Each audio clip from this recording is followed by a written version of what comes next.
Isaías capítulo 9, versículo de 1 a 7, podeis assentar. Minha tradução é da NVI. Eu quero que você se prepare para esse novo ano que está chegando. Deus tem coisas maravilhosas para operar em nossas vidas. E Deus vai fazer coisas grandes. Deus vai operar coisas grandes.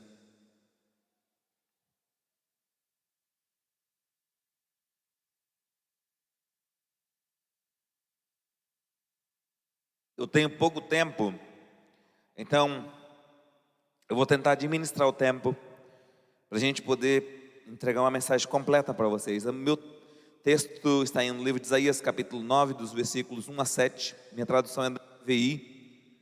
Por favor, acompanhe-me. Contudo, não haverá mais escuridão para os que estavam aflitos. Digam comigo, aflitos. No passado ele humilhou a terra de Zebulon e de Naftali, mas no futuro honrará a Galiléia dos gentios, o caminho do mar junto ao Jordão.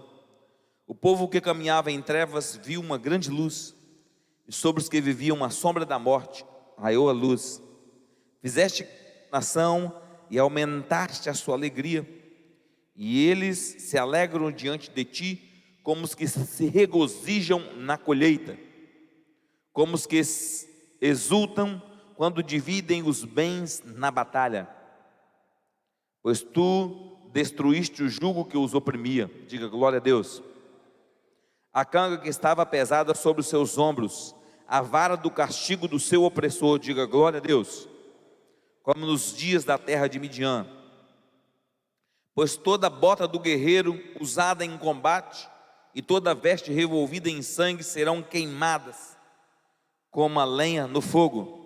Porque um menino nos nasceu e um filho nos foi dado, um governo está sobre os seus ombros, e ele será chamado Maravilhoso Conselheiro, Deus Poderoso, Pai Eterno, Príncipe da Paz. Ele estenderá o seu domínio e haverá paz sem fim sobre o trono de Davi e sobre o seu reino. Diga comigo, reino, estabelecido e mantido com justiça e retidão desde agora e para sempre. O zelo do Senhor dos Exércitos fará isso. Agora vá para Efésios capítulo 4. Efésios capítulo 4.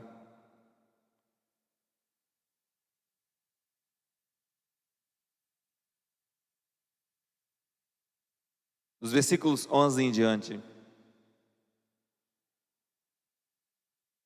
Ele designou para apóstolos e outros para profetas e outros para evangelistas e outros para pastores e mestres, com o fim de preparar os santos para a obra do ministério. Diga, ministério. Para que o corpo de Cristo seja edificado, até que todos alcancemos a unidade da fé e do conhecimento do Filho de Deus, e cheguemos à maturidade. Diga, maturidade. Atingindo a medida da plenitude de Cristo. O propósito é que não sejamos mais como crianças levadas de um lado para o outro pelas ondas, nem jogados para cá ou para lá pelo vento das doutrinas e pela astúcia e esperteza de homens que induzem ao erro. Antes, seguindo a verdade em amor, cresçamos em tudo naquele que é a cabeça, Cristo. Louvado seja o nome do Senhor. Ainda vai para Atos dos Apóstolos, capítulo 4. Atos dos Apóstolos, capítulo 4, versículo 33.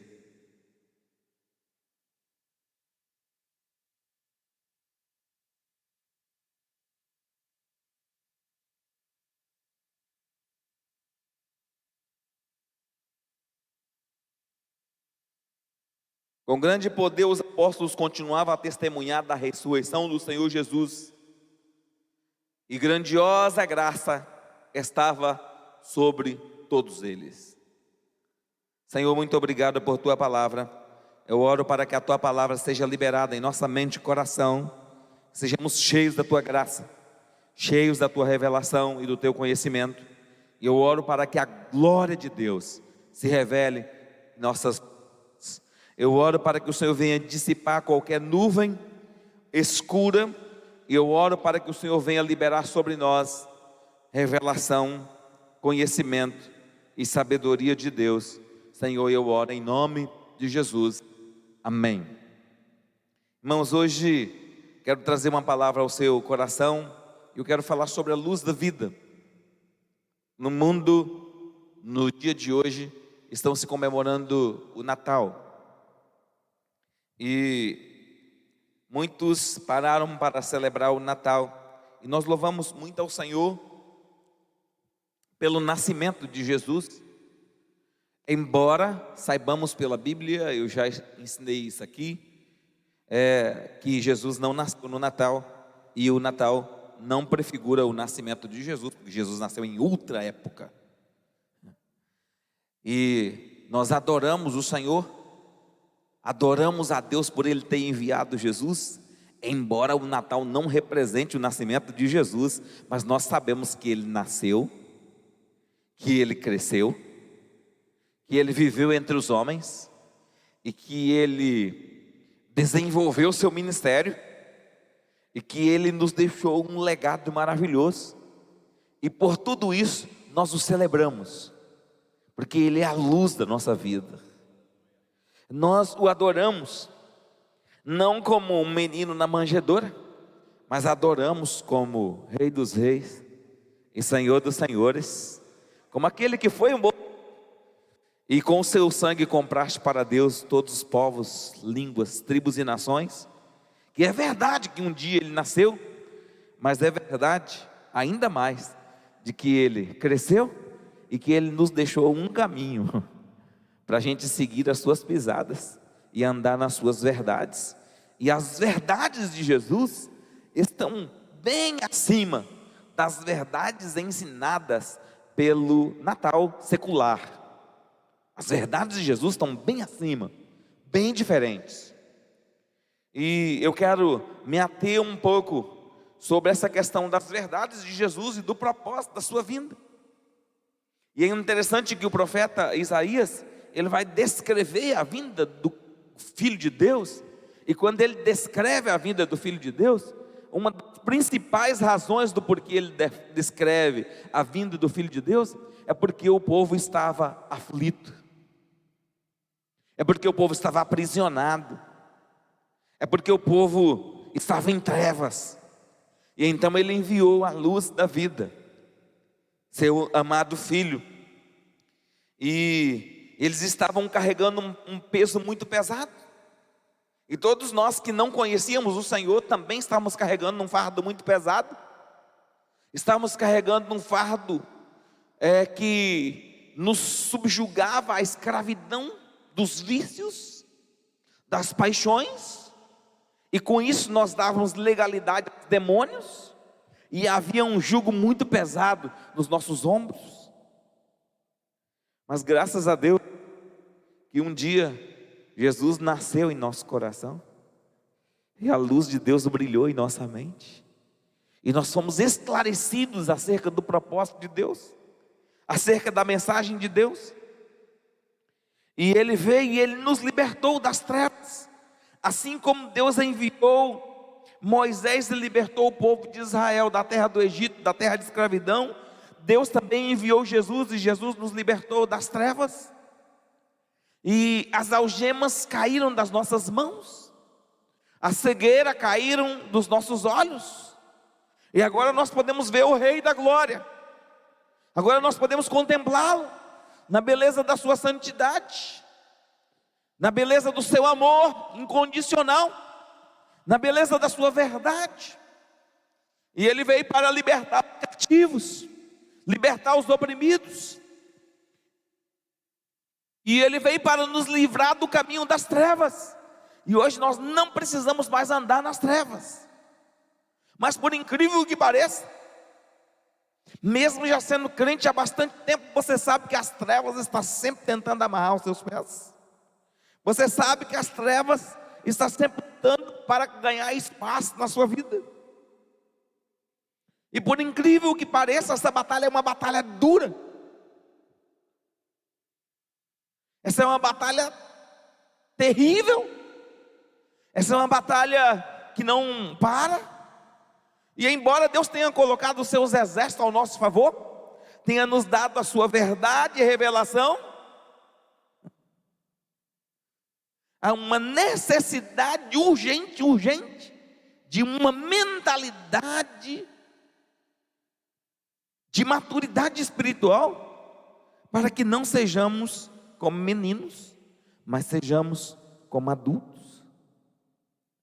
E o que Deus mais espera de nós, em um dia como este, que o mundo celebra o nascimento de Jesus, não é pensar num Jesus menino, mas é pensar num Jesus homem, num Jesus que morreu por um propósito, que foi capaz de negar a si mesmo. E muitos hoje não querem negar a si mesmo.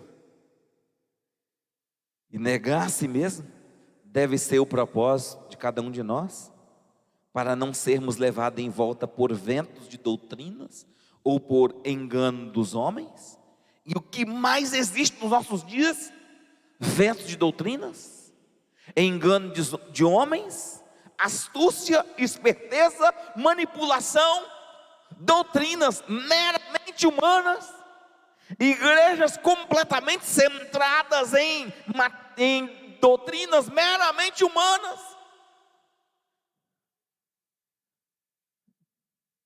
E tudo que Deus espera de nós é que nós nos desvencilhamos dessas amarras humanas e dessas amarras das trevas, porque onde existem essas amarras humanas, as trevas operam grandemente.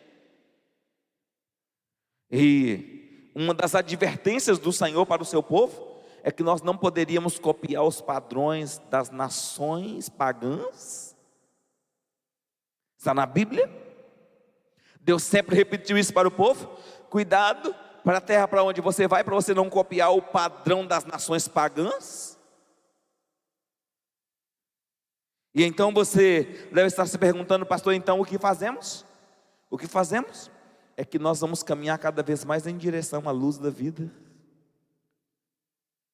Claro que nós vivemos em sociedade e nós compreendemos que nem todos têm a revelação, mas precisamos, cada um de nós, buscar o conhecimento do Senhor e mirar na luz e andar no caminho da maturidade.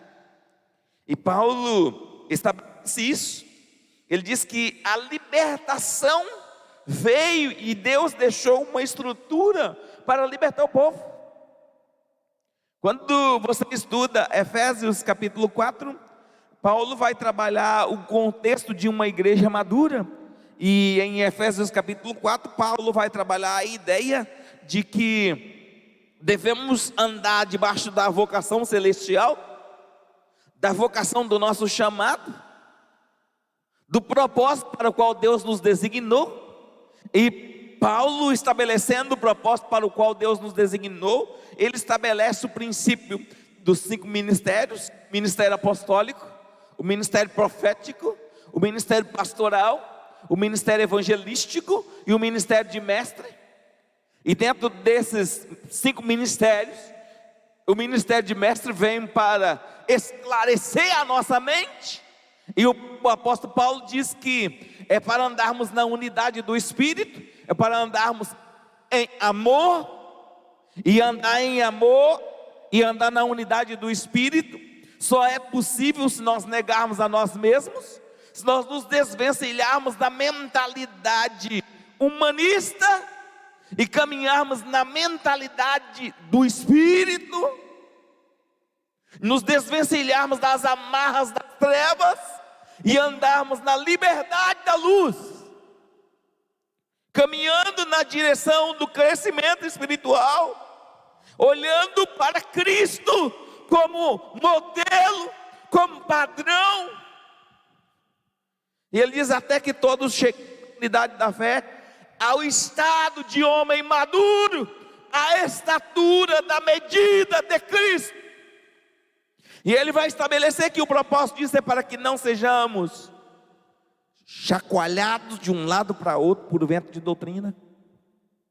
E infelizmente, irmãos, nós vivemos em um tempo que há muitos ventos de doutrina, e as pessoas estão sendo chacoalhadas de um lado para outro. Por quê? Porque não estão andando no propósito da verdadeira luz da vida, que é Jesus Cristo. Mas o Senhor já nos libertou das trevas. E é interessante pensar nisso, porque a igreja do Novo Testamento era uma igreja que vivia debaixo desse padrão. Eu quero que você coloque os seus olhos em Efésios, em Atos capítulo 4. Em Atos capítulo 4, vai descrever esse modelo de igreja, e dentro das expectativas e do mover desse modelo de igreja, que é o modelo padrão para nós, está estabelecido que não havia necessidade entre eles. Por que não havia necessidade entre eles? Porque eles viviam realmente não apegados aos valores terrenos, mas apegados aos valores celestiais. E os apóstolos, com grande poder, continuavam a testemunhar acerca da ressurreição do Senhor. Então, qual é o propósito principal da Bíblia? Falar da morte do Senhor e da sua ressurreição, porque é na morte e na ressurreição que nós recebemos a verdadeira libertação do Senhor. E aí está o propósito da vinda dele. Ele veio para morrer pelos pecadores, mas ele veio também para ressuscitar pelos pecadores.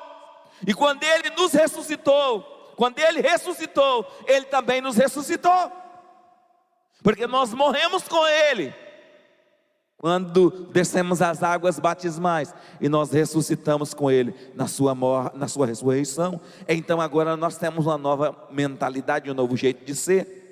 E talvez você esteja se perguntando: pastor, qual é esse novo jeito de ser? É ser livre dentro da nossa mente? Pastor, e como é que a gente faz isso no meio de uma sociedade que ainda está apegada a tradições meramente humanas?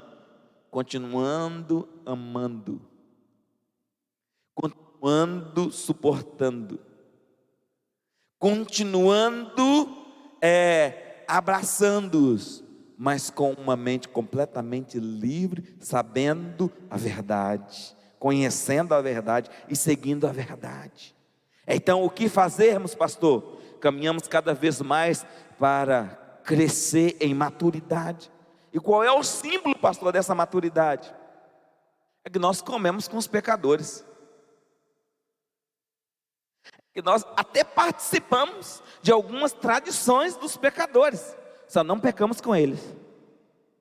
É que nós estamos juntos com eles, mas nós sabemos em quem temos crido, e nós sabemos o propósito para o qual fomos chamados, e nós não vamos deixar ser enredado por vento de doutrina, ou por conceito meramente humano, porque nós seguimos a luz da vida, Jesus Cristo.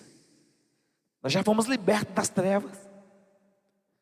E é interessante pensar nisso, porque isso é uma construção interna. E o motivo de eu te pedir que tenha paciência e amor para com todos, é porque nós entendemos que cada um está num estágio de evolução, e nós esperamos que chegará o dia em que todos serão cheios do poder para dar testemunho da ressurreição do Senhor, assim como os apóstolos. Os apóstolos davam com grande poder testemunho da ressurreição do Senhor Jesus, e o foco deles era a ressurreição do Senhor Jesus. Por quê? Porque aí está o segredo da vida. A Bíblia diz que quando Jesus ressuscitou, queridos, aqueles que esperavam em Deus, a Bíblia diz que ele desceu às partes mais baixas, ele desceu lá no inferno, ele quebrou as cadeias. A Bíblia diz que os túmulos abriram e as pessoas ressuscitaram pelo poder de Deus. Isso é a luz da vida.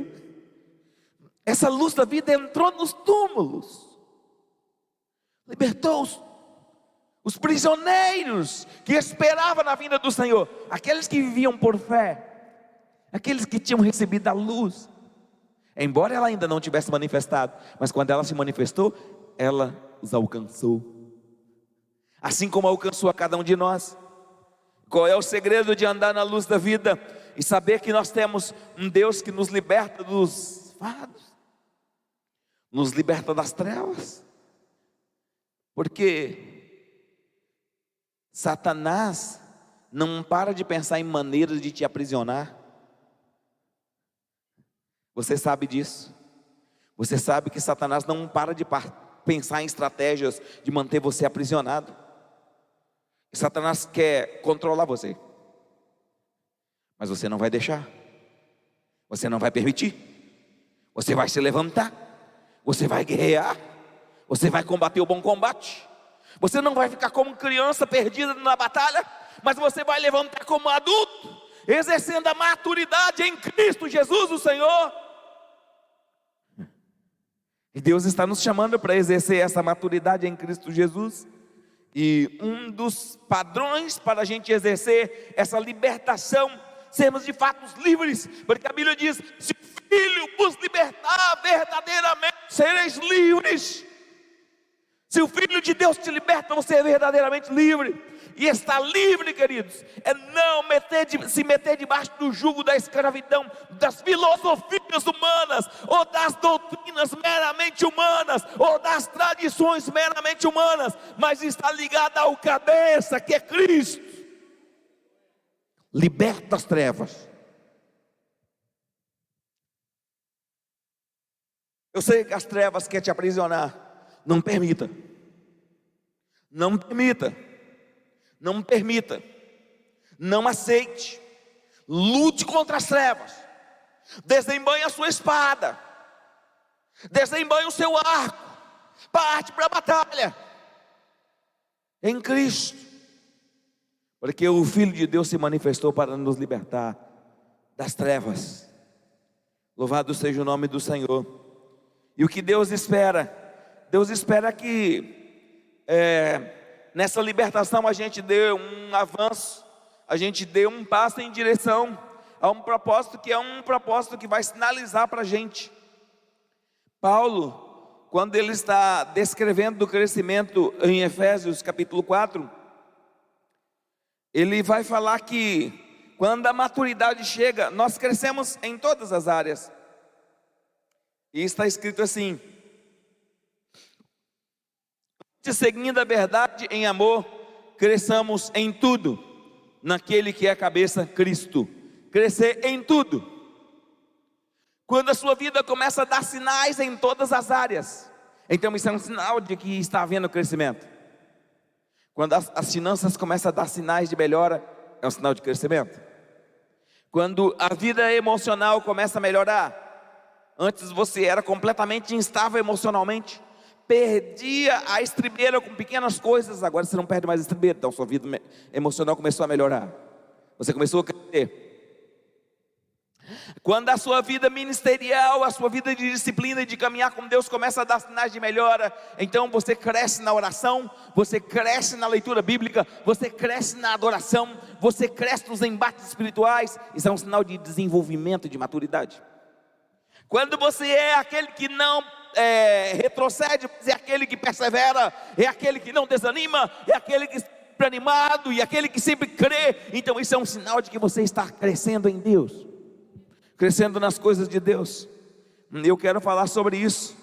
E um dos propósitos da vinda de Cristo, mencionado pelo profeta Isaías, é que haveria um crescimento, e um crescimento singular, especial, espetacular. Eu acho que os crentes precisam desfrutar disso. Oh, aleluias! Louvado seja o nome do Senhor. Eu acho muito interessante quando ele relata que um dos propósitos da vinda do Senhor é isso. No versículo 3 de Isaías capítulo 9, ele diz: fizeste crescer a nação e aumentaste a sua alegria. Diga comigo: aumento da alegria. Irmãos, nós precisamos avançar no crescimento e na maturidade espiritual. E uma das coisas que Deus espera que é crescimento dentro de nós é o crescimento do contentamento, de estar contente com toda e qualquer situação, de não permitir que situações adversas roubem de nós a alegria da vida, o sonho da conquista. Mas muitas vezes o inimigo tem vindo e tem saqueado a alegria do coração do povo. E por que isso tem acontecido, pastor? Tem acontecido porque não estão crescendo em maturidade. Então o inimigo vem e facilmente rouba a alegria. E existem muitas pessoas que não têm mais a doce alegria da presença do Senhor, e nem sabem mais celebrar a presença do Senhor com alegria. Mas uma das razões, e dos propósitos da vinda do Messias, da vinda do Filho de Deus, é um crescimento da alegria. Ele diz: aumentaste a sua alegria, e eles se alegram diante de ti, como os que se regozijam na colheita, como os que se exultam quando dividem os bens tomados na batalha. Irmãos, o contentamento pela presença do Senhor, pela manifestação da presença do Senhor, o contentamento que rega as fontes da vida. E ele usa uma figura de linguagem, porque uma coisa é quando você está no campo de batalha, outra coisa é quando você já venceu a batalha e está distribuindo os despojos. Uma coisa é quando você está arando a terra para a colheita, e outra coisa é quando você já está recebendo o dinheiro da colheita. E Deus espera, um dos sinais de que nós estamos crescendo em Deus, e que a luz de Deus está crescendo em nós, é quando essa alegria e esse contentamento é crescente, e que os ladrões da alegria são tirados do nosso caminho, são expulsos da nossa vida. E nós precisamos trabalhar isso no nosso coração e na nossa mente, porque, irmãos, é tempo de esse jugo de opressão ser quebrado, é tempo dessa carga ser tirada dos nossos ombros, é tempo dessa vara da opressão ser arrancada das nossas costas, é tempo de Deus mudar isso, porque eu estou pedindo para você fazer planejamento, porque, irmãos, Deus deseja arrancar o jugo da opressão da sua vida. Deus deseja arrancar isso de nós, e uma das razões da vinda do Filho de Deus foi para que nós tivéssemos uma alegria, mas não uma alegria passageira, mas uma alegria duradoura, pela presença do Senhor, pela manifestação da presença de Deus. E a presença de Deus libera isso em nós. Aleluias, oh aleluias.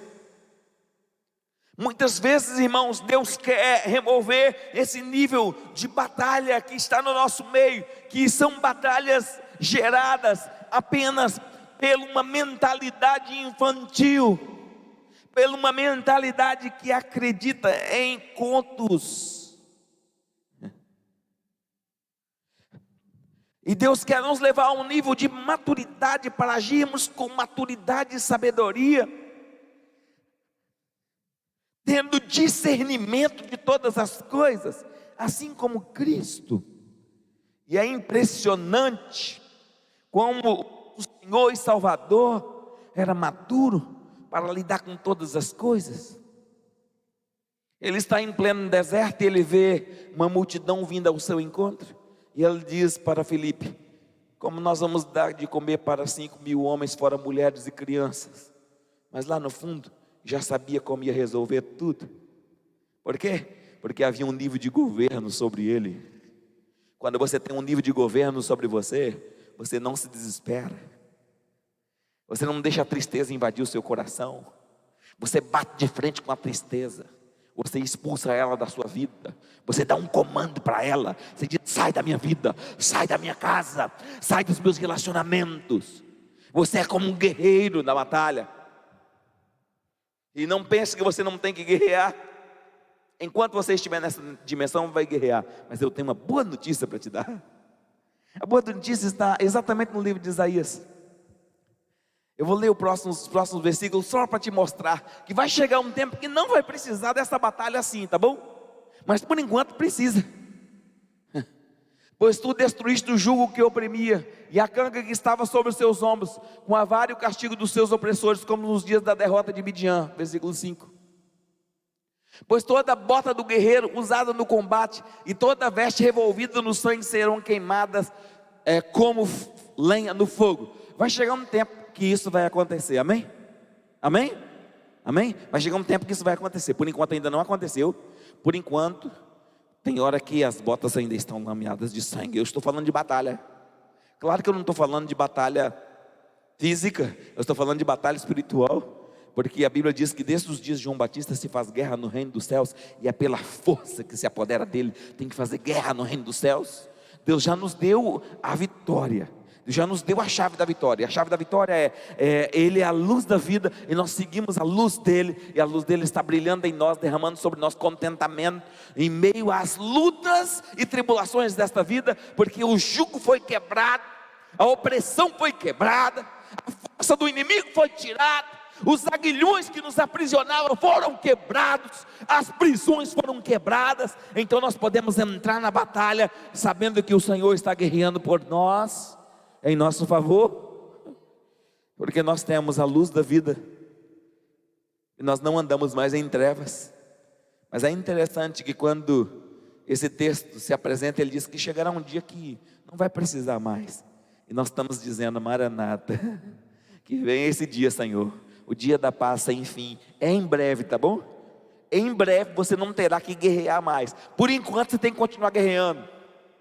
Pastor, mas eu estou sem força. Guerreia sem força mesmo.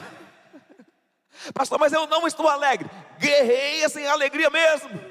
Mas você tem que continuar guerreando. Aleluia, louvado seja o nome do Senhor. Oh, aleluia. Sabe por quê, queridos? É interessante porque Ele nos deu um reino. Versículo 6. Porque um menino nos nasceu, um filho nos foi dado, o governo está sobre os seus ombros, ele será chamado Maravilhoso Conselheiro, Deus Poderoso, Pai Eterno, Príncipe da Paz. Pastor, como eu guerrei? Eu guerrei em paz. Pastor, mas é possível guerrear em paz? Ora, eu tenho o Príncipe da Paz. Eu guerrei em paz. Pastor, mas tem muitos problemas. Eu sei. Mas há um reino. Eu estou num reino. E no meu reino eu tenho um forte conselheiro.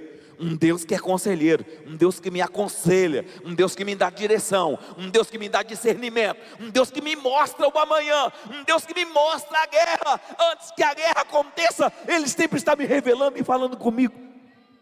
Ele envia anjos, Ele envia profetas, Ele envia pregações, e eu estou sempre recebendo as revelações dEle. Ele me dá suas músicas, que Ele revelou aos seus ungidos, para me libertar no dia da angústia.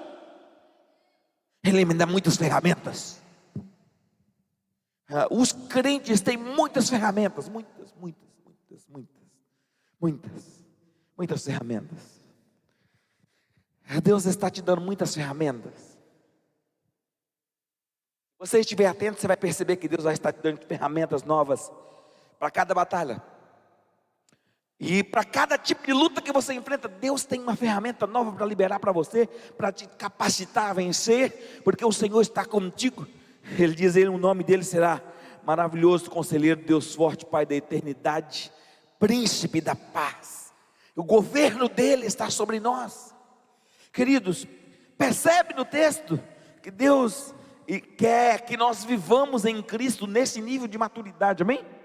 Amém? Ele quer que nós vivamos em Cristo nesse nível de maturidade. Haverá um tempo que o governo será estabelecido para sempre, e virá a paz sem fim. E nós estamos dizendo, Maranata, Senhor, que vem esse tempo da paz sem fim. Mas ainda não chegou esse tempo. Esse tempo ainda não chegou, mas vai chegar muito em breve, porque o governo de Cristo será estabelecido para sempre. Mas ainda não chegou esse governo completo. Mas enquanto não chegou, o que eu faço, pastor? Eu tenho a luz da vida, e a lâmpada tem que estar acesa, para iluminar os cantos escuros. Pastor, e às vezes vem prisões? Sim, vem. Tem pensamentos que são verdadeiras prisões.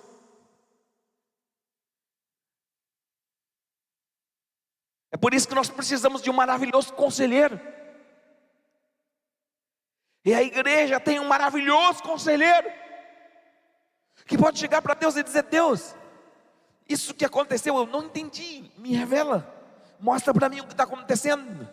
Traz-me entendimento sobre isso. E o interessante é que ele responde. Ele responde.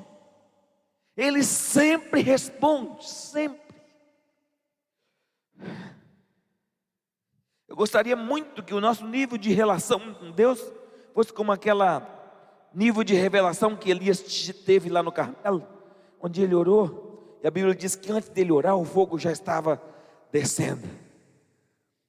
É possível Deus responder às nossas inquietações. O nosso Deus responde. Mas pastor, e quando Ele não responde? Quando Ele não responde, eu tenho a luz da vida, a Bíblia, a palavra de Deus. Eu posso consultá-la para ganhar entendimento, para ganhar conhecimento, para ganhar sabedoria, para construir ferramentas que eu ainda não tenho. Tem ferramentas que Deus já quer liberar para você, mas você ainda não tem. E talvez você diga, pastor, por que eu não tenho? Porque tem áreas da sua vida onde você ainda é menino, onde você é levado em volta por vento de doutrina, onde você ainda está preso na tradição dos homens, e Deus quer te libertar dos ventos de doutrina, Deus quer te libertar da tradição dos homens, e Deus quer plantar você em Cristo Jesus, o cabeça da igreja. Se coloque de pé.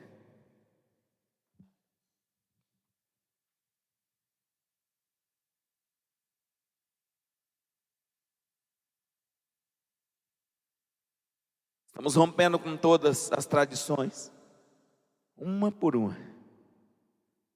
Pastor, mas tem muitas tradições que são difíceis de romper, é verdade. Então o que fazemos?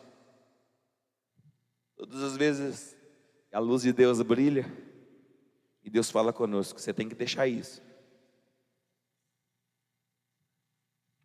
Deus fala conosco, você tem que deixar isso.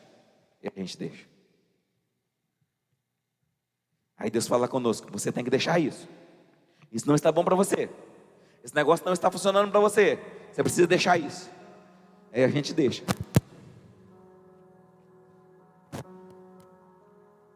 Aí Deus vem e fala com você, meu filho, minha filha, isso você tem que deixar.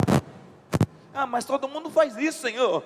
Aí diz, todo mundo faz, mas você não é todo mundo. Você é você. Eu te criei para um propósito. Não há ninguém igual você. Você é diferente de todo mundo. Seu DNA é completamente diferente de todas as pessoas da terra. Ah, Senhor, mas todas as pessoas fazem isso. Mas você não é para fazer.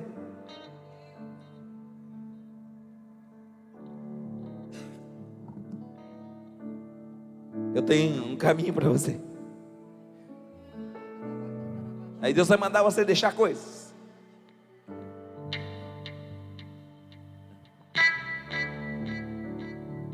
Bem-aventurado é aquele que ouve aquilo que Deus manda você deixar e deixa. Porque para Deus te levar onde Ele tem que te levar, algumas coisas têm que ficar para trás.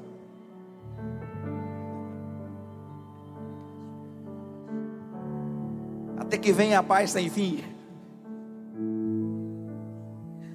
Eu estou orando para que a paz de Deus seja uma paz sem fim, e que ela inunde seu coração. Que o mundo pode ir de trancos a barrancos, e você está aí cheio da paz.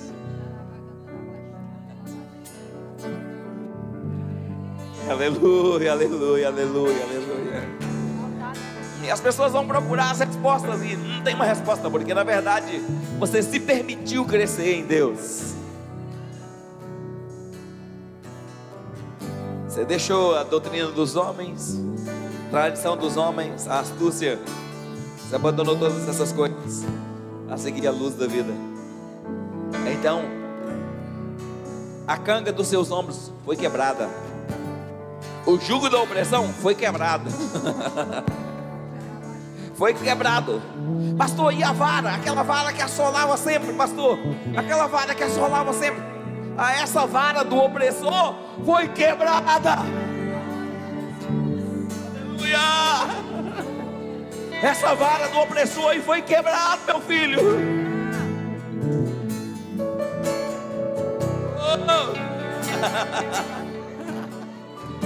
Foi quebrada a vara do opressor.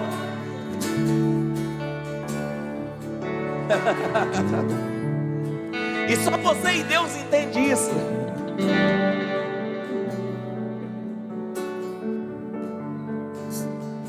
Só quem tem o sapato apertado é que sabe aonde o calo aperta. Não é verdade? Está com o sapato apertado, você sabe aonde o calo aperta, não é verdade? Só você que tinha a vara do opressor nas suas costas, te marretando o tempo todo, é que você sabe quando ela foi quebrada por Deus.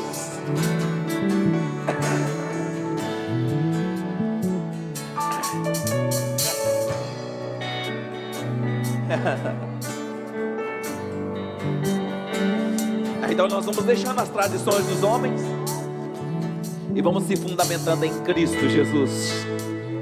Vamos firmando nele, crescendo nele, crescendo nele.